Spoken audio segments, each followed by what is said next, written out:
Hello student, कैसे हैं आप सब लोग। BLLB के स्टूडेंट्स, आज का वीडियो आपके लिए काफ़ी इम्पोर्टेंट वीडियो होने जा रहा है, क्योंकि आज हम BLLB के 10th सेमेस्टर के यूपी लैंड लॉस, जिसे हम यूपी रिवेन्यू कोड 2006 भी कहते हैं, उस सब्जेक्ट को कवर करने जा रहे हैं। तो एजुकेटर ऑफ दिल्ली जो है आपके लिए नया वीडियो लेके आया है। हमारी जो मोस्ट वेटेड सीरीज़ है 70% मार्क गारंटेड, वो स्टार्ट हो चुकी है और पहला वीडियो आपके बीच में आ चुका है यूपी लैंड लॉस का। तो इस वीडियो के साथ ही जो है अब और भी सेमेस्टर्स के वीडियो जल्दी ही आने शुरू हो जाएंगे। पेपर में यही आएगा, मेरी गारंटी। मेरा नाम एडवोकेट मुकेश किरार है। मैं लॉ से जुड़े हुए एजुकेशनल वीडियो आपके बीच में लेके आता हूँ और आप लगातार मेरे वीडियो से जुड़े रहते हैं और इसका फ़ायदा उठाते हैं। तो अब तक आप 9th सेमेस्टर तक वीडियो का फ़ायदा उठाते रहे हैं और आपके अच्छे मार्क्स आते रहे हैं। अब 10th सेमेस्टर में भी आपके लिए मैं वीडियो लेके आया हूँ। अगर आप इन क्वेश्चंस को कर लेते हैं तो मेरी गारंटी है कि आप जो है ईजिली पास हो जाएंगे। अगर आपने ये कर लिया तो मेरी गारंटी है कि आपकी बैक नहीं आएगी। मेरी गारंटी है कि आपकी डिग्री आपको मिल जाएगी। मेरी गारंटी है कि इसमें से बताए हुए जितने भी क्वेश्चन मैंने बताए हैं उसमें से कम 70% पेपर कवर होगा। तो ऑनलाइन लाइव क्लासेस और नोट्स PDF भी अवेलेबल हैं। आप चाहें तो मेरे नंबर पर मुझे कांटेक्ट कर सकते हैं। मेरा व्हाट्सएप नंबर है 9811948855। एजुकेटर ऑफ दिल्ली की आपको किसी भी तरह की कोई भी हेल्प चाहिए 24/7 मैं आपके साथ जुड़ा हुआ हूँ। जैसे मैंने अपने पिछले वीडियो में बताया था कि अप्रैल का नोटिफिकेशन यूनिवर्सिटी ने ऑलरेडी जो है कॉलेजों को इंस्ट्रक्ट कर दिया है कि सिलेबस कंप्लीट जल्दी जल्दी करा लें, क्योंकि यूनिवर्सिटी प्लान कर रही है अप्रैल एग्ज़ाम का। तो आपके एग्ज़ाम अप्रैल में हो जाएंगे और मई में हो सकते हैं। अप्रैल में तो मोस्ट प्रॉब्ली होंगे एग्ज़ाम, क्योंकि यूनिवर्सिटी के अभी 2 साल से जितने भी नोटिफिकेशन आ रहे हैं सारे फुलफिल हो रहे हैं। तो ये भी है कि ये भी नोटिफिकेशन जो है पूरा होगा। तो यूपी रेवेन्यू कोड जो है काफ़ी इंपॉर्टेंट सब्जेक्ट है आपका। BLLB LLB दोनों स्टूडेंट्स के लिए हो सकता है।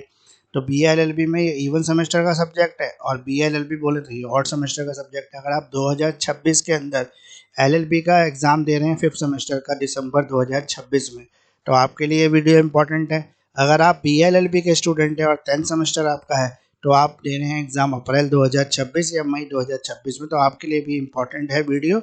इसमें बताए गए क्वेश्चंस को अगर आप कर लेंगे तो डेफिनेटली आपके अच्छे मार्क्स आ सकते हैं। आप जो है इजीली पास भी हो सकते हैं।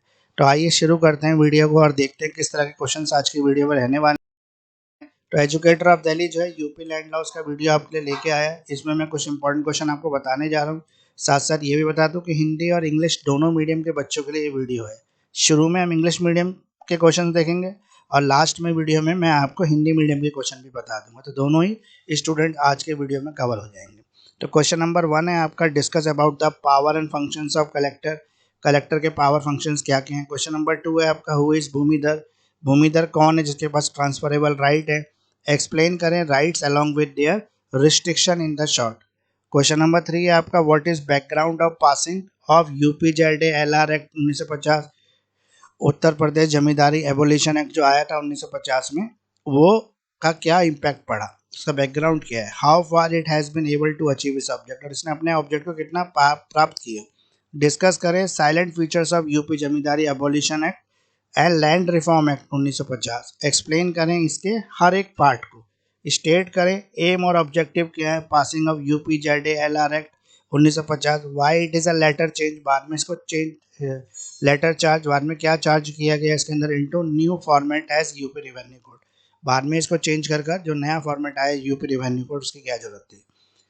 What were the effects of passing the UPZA-LR Act? Describe.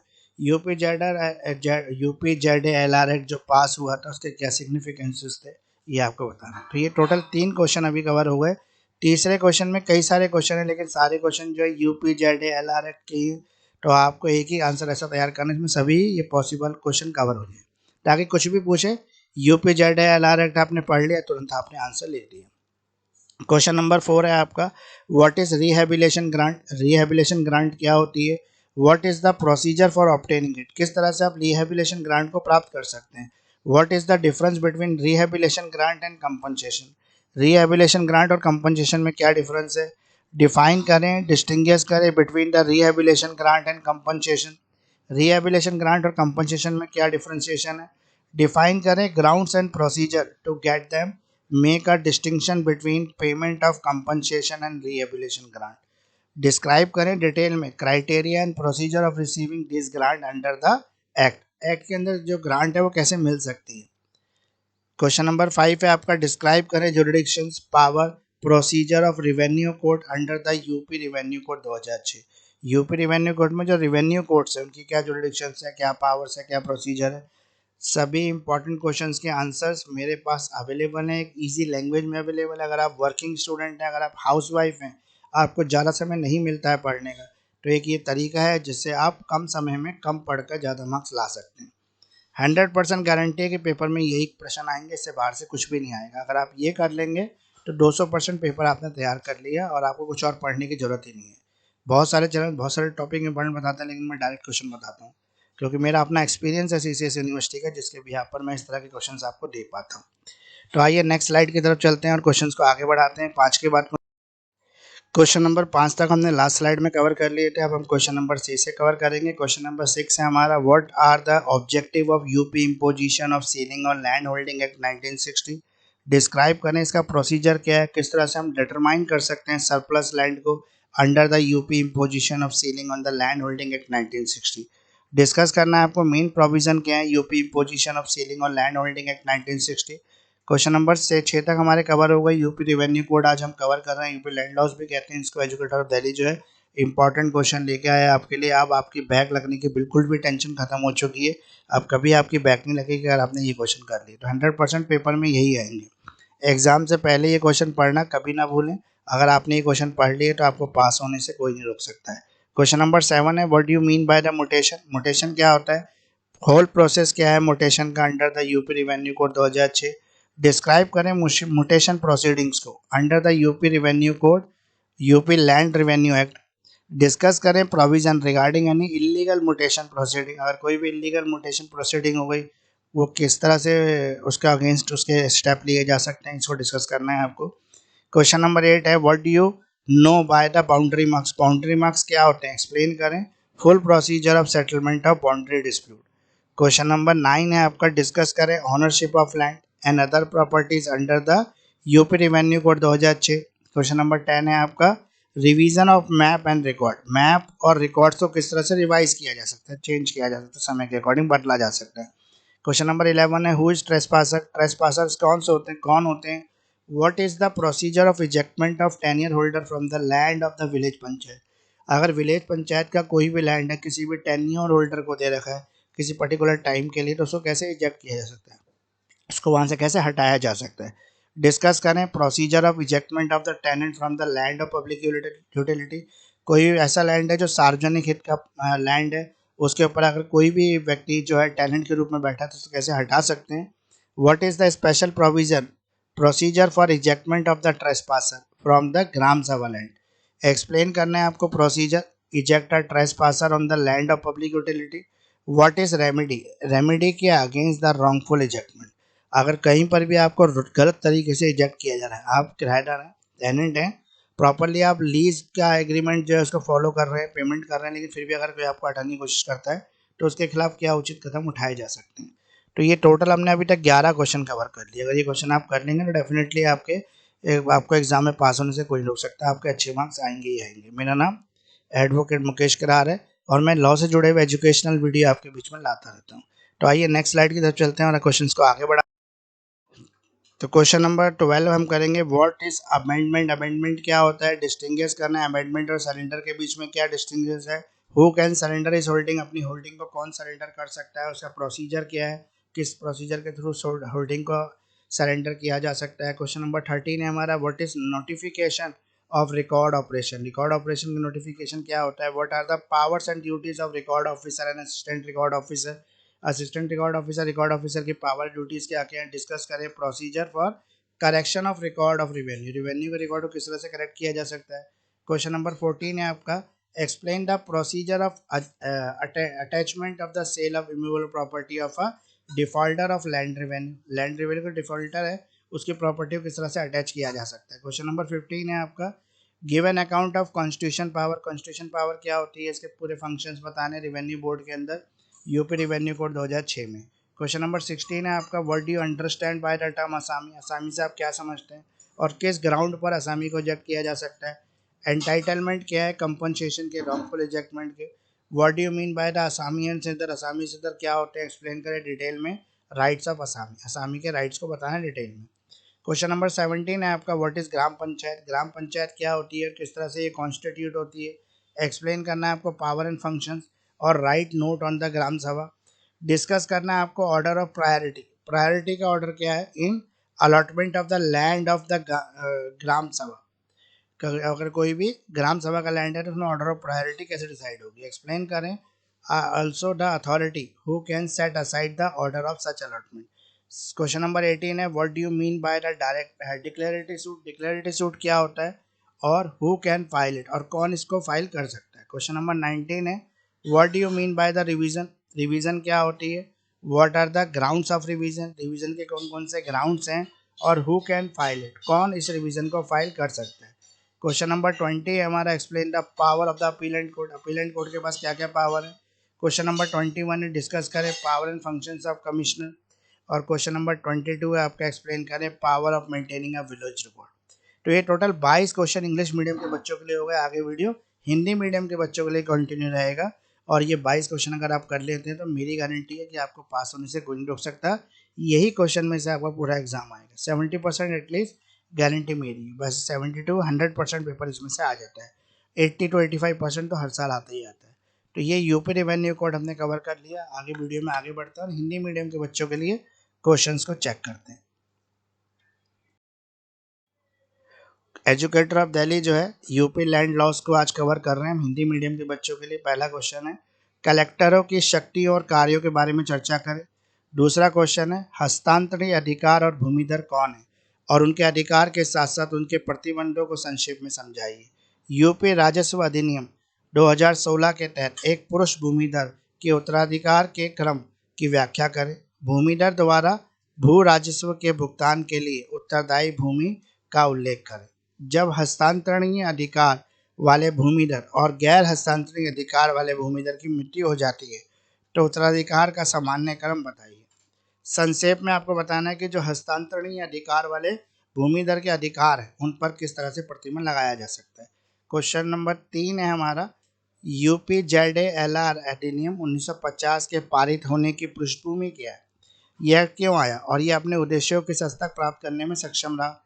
UP जमींदारी उन्मूलन और भूमि सुधार अधिनियम 1950 जो है इसकी भी कुछ प्रमुख विशेषताएं हैं जिस पर हम चर्चा करेंगे और उनमें से प्रत्येक की व्याख्या भी करेंगे।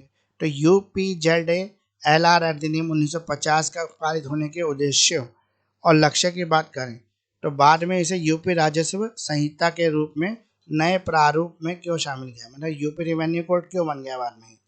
UPZALR अधिनियम के पारित होने के प्रभाव क्या थे, मतलब जब एक्ट लागू हुआ तो उससे क्या प्रभाव पड़े और क्यों।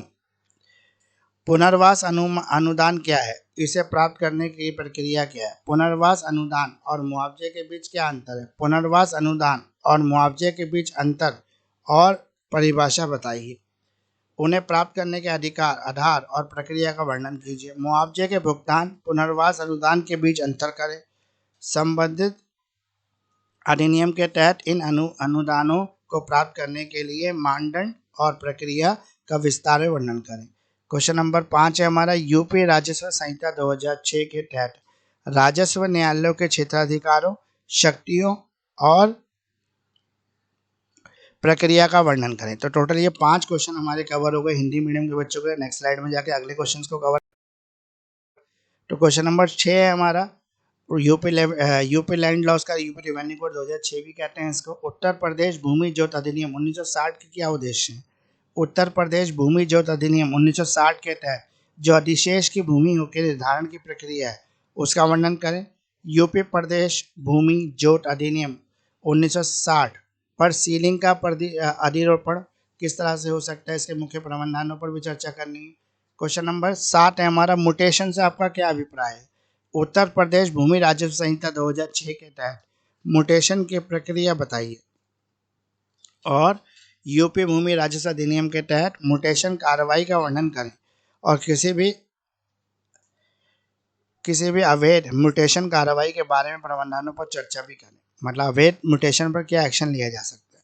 क्वेश्चन नंबर 8 है आपका, आप सीमित चिन्हों के बारे में क्या जानते हैं। समिति के चयन के बारे में आप क्या जानते हैं? सीमा विवादों के निपटारे की पूरी प्रक्रिया बताइए। क्वेश्चन नंबर 8 है, 9 है आपका। उत्तर प्रदेश राजस्व अधिनियम संहिता 2006 के तहत भूमि सुधार और भूमि और अन्य संपत्तियों के स्वामित्व पर चर्चा करें। क्वेश्चन नंबर 10 है आपका, मानचित्र और अभिलेखों का संशोधन करें। 11 है आपका, अतिचारी कौन है? ग्राम पंचायत की भूमि में कष्टकारों को देख बदल बेदखल करने की प्रक्रिया क्या है? सार्वजनिक उपयोगिता की भूमि में काश्तकार को बेदखल करने की प्रक्रिया पर चर्चा करें। ग्राम सभा की भूमि में अतिचारी को बेदखल करने की विशेषण प्रक्रिया क्या है? यानी किसी ने अगर सरकारी जमीन पर, ग्राम सभा की जमीन पर कब्जा कर दिया तो उसको कैसे हटा सकते हैं? सार्वजनिक उपयोगिता की भूमि पर अतिचारी को, यहाँ पे जो अतिचारी को बेदखल करने की विशेष प्रक्रिया क्या है? सार्वजनिक उपयोगिता की जो भूमि पर अतिचारी के बेदखल करने की प्रक्रिया की व्याख्या करें। गलत तरीके से बेदखली के खिलाफ क्या उपाय है? फिर है प्रश्न नंबर 12, परित्याग क्या है? परित्याग और आत्मसमर्पण के बीच क्या अंतर है? कौन अपनी जाति का आत्मसमर्पण कर सकता है? क्या प्रक्रिया अपनाई जानी चाहिए? ये टोटल क्वेश्चन हमारे 12 कवर हो गए। नेक्स्ट स्लाइड में जाके आगे क्वेश्चन कवर करते हैं। टोटल ये भी उतने ही होंगे जितने इंग्लिश मीडियम के क्वेश्चन थे। क्वेश्चन नंबर 13 है हमारा, अभिलेख संचालन की अधिसूचना क्या है? अभिलेख अधिकारियों और सहायक अभिलेख अधिकारियों की शक्ति और कर्तव्य क्या है? राजस्व अभिलेखों के सुधार की प्रक्रिया पर चर्चा करें। क्वेश्चन नंबर 14 है, भू राजस्व के बकायेदार की अचल संपत्ति की कुर्की और बिक्री की प्रक्रिया की व्याख्या करें। प्रश्न नंबर 15 है, उत्तर प्रदेश राजस्व संहिता 2006 के तहत राजस्व बोर्ड के संविधान शक्ति कार्यों का वर्णन दीजिए। प्रश्न नंबर 16 है, असामी शब्द से आप क्या समझते हैं? किस आधार पर किसी असामी को निकाला जा सकता है? क्या गलत तरीके से निकाले जाने पर उसे मुआवजा पाने का अधिकार है? असामी और सरदर्द से आपका क्या मतलब है? असामी के अधिकारों के बारे में विशेष से बताइए। अब प्रश्न नंबर 17 है आपका, ग्राम पंचायत क्या है? इसका गठन कैसे होता है? इसकी शक्तियाँ क्या, इसके कार्य क्या है? ग्राम सभा पर एक नोट भी लिखना है आपको। भूमि आवंटन में ग्राम सभा की प्राथमिकता और क्रम पर चर्चा करें। इस उस प्राधिकारी की भी व्याख्या करें जो ऐसे आवंटन के आदेश को रद्द कर सकता है। प्रश्न नंबर 18 आपका, घोषणात्मक वाद से आपका क्या अभिप्राय है? इसे कैसे कौन दायर कर सकता है? प्रश्न नंबर 19 है आपका, संशोधन से आपका क्या तात्पर्य है? संशोधन के आधार पर क्या संशोधन याचिका किस आधार पर दायर की जा सकती है? इसे कौन दायर कर सकता है? क्वेश्चन नंबर 20, अपीलीय न्यायालयों की शक्तियों की व्याख्या करें। क्वेश्चन नंबर 11, कमिश्नर की शक्तियों और कामों पर चर्चा करें। फिर चौथा है, गांव के रिकॉर्ड बनाए रखने का प्रोसेस समझाइए। तो अगर आपको कोई भी पीडीएफ चाहिए नोट्स की, आपको ऑनलाइन लाइव क्लासेस करनी है, आपको मास्टर क्लास करनी है, आप वर्किंग है, आप हाउसवाइफ है, आपके पास पढ़ने का समय कम है, तो आप नोट्स ले सकते हैं और नोट्स से पढ़ सकते हैं। कम समय में ज़्यादा सिलेबस आप कवर कर पाएंगे और ज़्यादा अच्छे मार्क्स ला पाएंगे। तो एजुकेटर ऑफ दिल्ली, मेरा नाम मुकेश किरार और मैं लॉ से जुड़े हुए एजुकेशनल वीडियो आपके लिए बनाते रहता हूँ। तो वीडियो अब हमारा बिल्कुल कंप्लीट हो गया है। यूपी लैंड रेवेन्यू कोड आज हमने हिंदी इंग्लिश दोनों बच्चों के लिए जो है क्वेश्चंस बता दिए हैं। अगर आप इन क्वेश्चंस को अभी से करना शुरू कर देंगे तो ज़्यादा क्वेश्चन नहीं है, लेकिन आपके तैयार हो सकते हैं। तो क्रैश कोर्स और मास्टर क्लास दोनों मेरे पास अवेलेबल। 70% की मार्क्स गारंटीड है, जो इसी में से आएगा, इन्हीं क्वेश्चन में से आएगा और जो मैंने कह दिया वो। Educator of Delhi UP land revenue code आज हमने सब्जेक्ट कंप्लीट कर लिया है। प्लीज़ लाइक करें, शेयर करें, सब्सक्राइब करें हमारे यूट्यूब चैनल को, साथ साथ प्रेस कर दें बेल आइकन को भी, ताकि आप फॉलो कर सकें इंस्टाग्राम और फेसबुक पर। BLLB और LLB के जो सब्जेक्ट हैं उनके नोट्स भी हैं, PDF फॉर्म में हैं, डिटेल एक्सप्लेनेशन में है, ईजी लैंग्वेज में है, plus video lecture with detail explanation भी आपके पास मेरे पास अवेलेबल है, वो भी आप मुझसे परचेज कर सकते हैं। तो कांटेक्ट करें एजुकेटर ऑफ दिल्ली से, व्हाट्सएप करें 98119455। अगर आप टेक्स्ट ना करके मैसेज करेंगे तो मैं जल्दी आपको रिप्लाई कर पाऊँगा, क्योंकि कॉल उठाना कई बार पॉसिबल नहीं होता, इसलिए आप कॉल ना करके टेक्स्ट करें।